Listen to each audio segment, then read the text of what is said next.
दोस्तों नमस्कार, मेरा नाम है कुलदीप कुमार और आप देख रहे हैं युवा दस्तक। युवा दस्तक पे आज हमारे साथ एक छोटी बच्ची है जिसका नाम है रिया। रिया अपने गांव रिनिया में 5वीं तक पढ़ चुकी है और अभी 6वीं की तैयारी कर रही है। आज युवा दस्तक पे हमारे साथ रिया बातचीत करेगी कि उसकी सपने क्या है।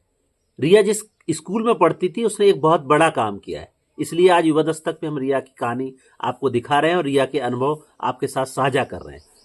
क्योंकि जिस उद्देश्य से युवा दस्तक की शुरुआत किया गया कि भारत के संविधान और संवैधानिक मूल्यों को कैसे युवा जिए और कैसे उनके लिए काम करें, उसकी एक मिसाल रिया ने अपने स्कूल में पेश किया।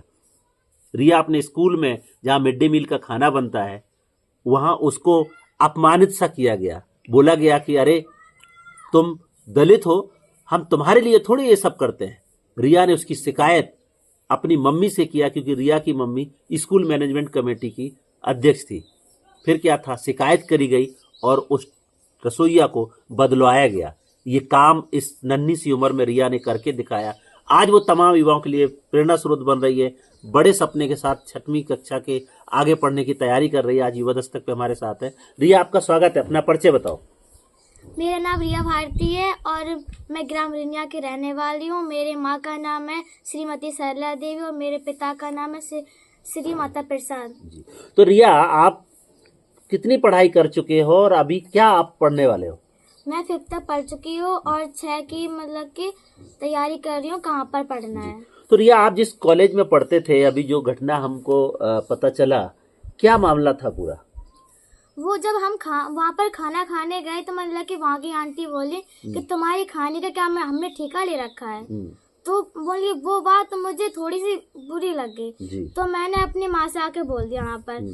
तो कि जब मेरे स्कूल में एसएमसी की मीटिंग हुई तो मैंने मेरी माँ वहाँ पर आई और कि उन्होंने सारी बात बताई। तो फिर वहाँ के मेरी प्रिंसिपल जो थे, तब 2023 की बात है ये, कि वहाँ के प्रिंसिपल श्री इमरान सर थे जी।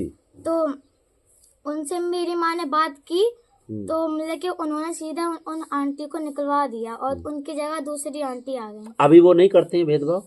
नहीं, अब नहीं करते। तो रिया ने एक बहुत बड़ी मिसाल पेश किया। जो लोग बोलते हैं कि एसएमसी की पावर नहीं होते हैं, एक तो आप रिया की कहानी से एसएमसी स्कूल मैनेजमेंट कमेटी के पावर को समझ सकते हैं। दूसरी चीज, रिया ने जिस भेदभाव और असमानता की बात करी, वो संवैधानिक मूल्यों को आप समझ सकते हैं कि किस तरीके से अगर आपके स्कूल में आपके साथ भेदभाव होता है तो आप उसके खिलाफ लड़ सकते हैं, उसके खिलाफ आवाज उठा सकते हैं। और वही आवाज तो रिया ने अपने स्कूल में उठाई।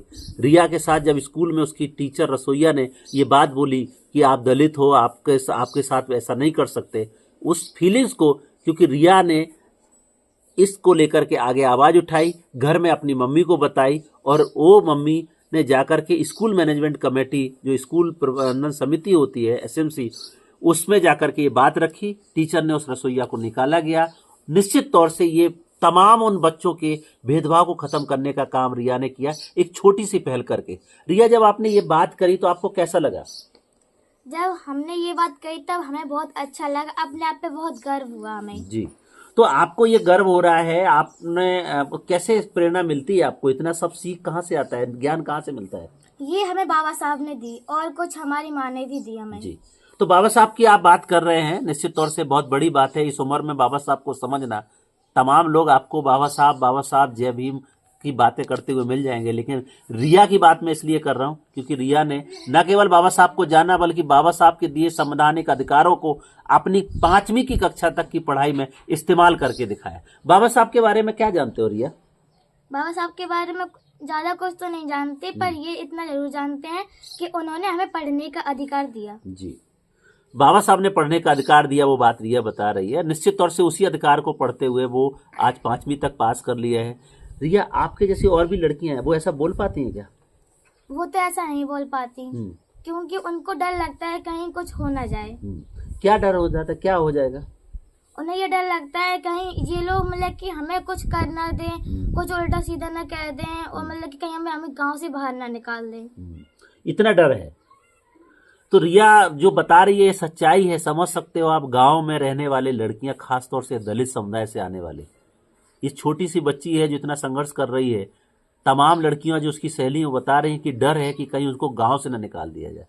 इस डर को लेकर कि कैसे आगे पढ़ाई कर पाएंगे, कैसे उनके सपने पूरे हो पाएंगे, कैसे बाबा साहब के जो शिक्षित करने का जो सिद्धांत दिया था वो कैसे पूरा हो पाएगा, ये बहुत बड़ा सवाल है।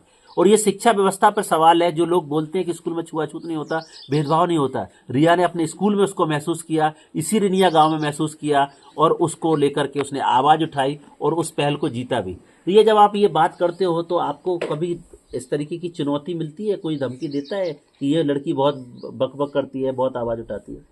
कोई नहीं करता, क्योंकि वो लोग डरते हैं कहीं ये अभी इन लोगों से ऐसा कह रही है तो फिर हमसे कैसा कहेगी, बिल्कुल, कहीं ये हमें स्कूल से निकाल ना दे। बिल्कुल। तो निश्चित तौर से ये लड़कियां जो है ना, इन्हीं को भीम शेरनी बोलते हैं कि किस तरीके से वो अपने हक और बाबा साहब के संविधान की बात करते हुए अपने हक के लिए लड़ती हैं। आज रिया आपकी कहानी बहुत लोग देख रहे हैं, बहुत युवा आपसे वहां बात कर रहे हैं, क्या कहोगे उनके लिए? उनके लिए तो बस इतना कहना है कि अगर वो लोग हमारी वीडियो देख रहे हैं तो उनके लिए बहुत बहुत धन्यवाद और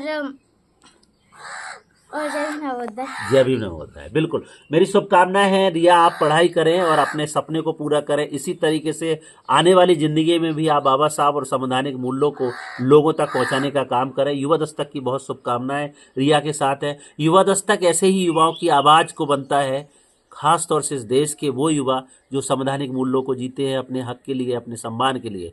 युवा देश है, बोला जाता है भारत युवाओं का देश है, और उन्हीं युवाओं की आवाज़ बनने के लिए युवा दस्तक की शुरुआत किया गया, जो हर दिन एक नए युवा के संघर्ष, सपने, सफरनामे को आप सबके साथ साझा करता है। आज युवा दस्तक पे रिया आई और उसने अपने अनुभव को साझा किया। युवा दस्तक की ओर से उसको बहुत बहुत धन्यवाद। हमारी शुभकामनाएं हैं कि रिया अपने मिशन और जज्बे को कायम रखते हुए अपने लक्ष्य तक जरूर पहुंचे। आज की कहानी में इतना ही, कल फिर मिलेंगे एक नए युवा साथी के साथ।